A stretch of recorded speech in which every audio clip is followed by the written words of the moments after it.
Hi, I'm Connie from Free Motion by the River, and today I want to share with you the project that I made using the October, maybe it was September. Anyway, my last quilted cow box. I'll have a link down below for the unboxing. And in it, there was the fabrics, and then there were two different quilt projects. I ended up making the tote, but I changed a few things out. So this is the way my tote looks. I added a little bit on the front. I made it a little bit bigger. So I'll show you how I did it. I hope you enjoy this.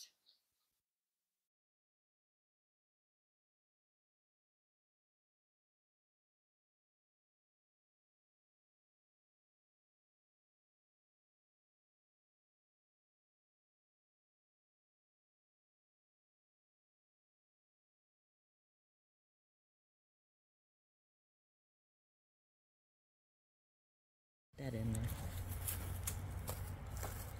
This is my new bag that I made using the quilted cow pattern for September. Changed it out a little bit, but it's really cute. Check my blog for more information on it. Thanks.